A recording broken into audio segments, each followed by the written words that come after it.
प्रभु यीशु मसीह के मीठे और मधुर नाम में आज दिनांक 12 दिसंबर दिन सोमवार को हम आप सब श्रोताओं का हार्दिक स्वागत करते हैं। आज के दिन के लिए जो वचन है वो लिया गया है याकूब की पत्री उसका पहला अध्याय 17 पद। वचन कहता है, क्योंकि हर एक अच्छा वरदान और हर एक उत्तम दान ऊपर ही से है और ज्योतियों के पिता की ओर से मिलता है, जिसमें न तो कोई परिवर्तन हो सकता है और न अदल बदल के कारण उस पर छाया पड़ती है।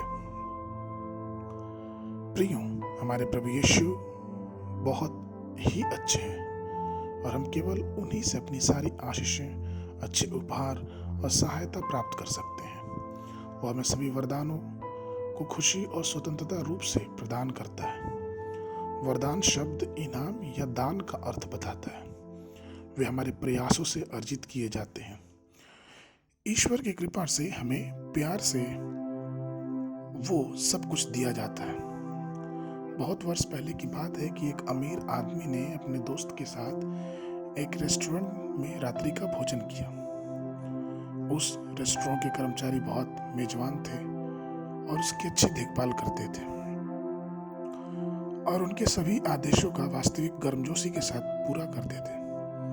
रात के खाने के बाद उस अमीर आदमी ने एक लिफाफे में एक उपहार उस वेटर के लिए दिया जो उसके खाना परोस रहे थे। बाद में जब उन लोग चले गए तो वेटर ने जब लिफाफा खोल के देखा तो उसे बड़ा आश्चर्य हुआ, क्योंकि उसमें देखा कि उसमें 1,20,000 सिंगापुरी डॉलर थे।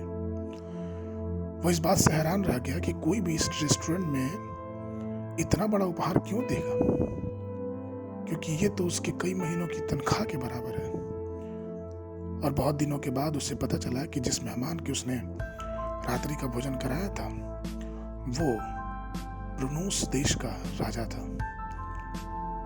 प्रियो, हमारा प्रभु यीशु मसीह राजाओं का राजा और प्रभुओं का प्रभु है।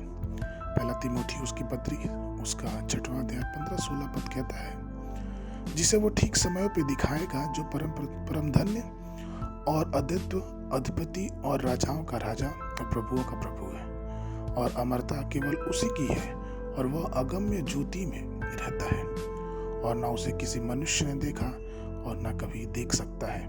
उसकी प्रतिष्ठा और राज्य युगान युग रहे। प्रियो, वो प्रकाश और ज्योतियों का पिता और हर प्रकार की आशीषों का परमेश्वर है। उसने सूर्य, चंद्रमा, तारे, हर प्रकार की चीजों को जो हम इस धरती पे देखते हैं, चाहे जानवर हो, पहाड़ हो, पहाड़ियां हो, फल हो, सब कुछ को उसने बनाया और हम मनुष्यों को उसने वरदान के रूप में दे दिया। लेकिन सभी उपहारों में सबसे बड़ा वरदान जो परमेश्वर ने हमें और आपको दिया है वो अनंत जीवन। और इसलिए तो वचन में रोमियो की पत्री उसका 6वां अध्याय 23 पद में कहता है, क्योंकि पाप की मजदूरी तो मृत्यु है, परंतु परमेश्वर का वरदान हमारे प्रभु यीशु मसीह में अनंत जीवन है। तो प्रियो, क्या हमने उस वरदान अर्थात प्रभु यीशु मसीह के द्वारा जो जीवन मिलने वाला है उसको अपने जीवन में अनुभव किया है? और अगर हाँ, तो आइए हम उस अच्छे वरदान को अपने जीवन में और भी मजबूती से पकड़ रहे हैं। और अगर नहीं तो हमें और अपने आप को जांचना, परखना और जानना है कि हम कहाँ और किस जगह पे खड़े हैं। परमेश्वर को अपने पूरी जीवन में जगह देना है और परमेश्वर की आशीष अपने जीवन में उतारना है। आज के मनन के लिए इफिसियों की पत्री उसका 2 अध्याय 8 पद, क्योंकि विश्वास के द्वारा अनुग्रह ही से तुम्हारा उद्धार हुआ और यह तुम्हारी ओर से नहीं वरन परमेश्वर का दान है। बाइबल अध्ययन के लिए सुबह के समय होशे नबी की पुस्तक उसका 9 से 11 अध्याय और संध्या के समय प्रकाशित वाक्य पुस्तक उसका 3 अध्याय। परमेश्वर आप सबको आशीष देवे।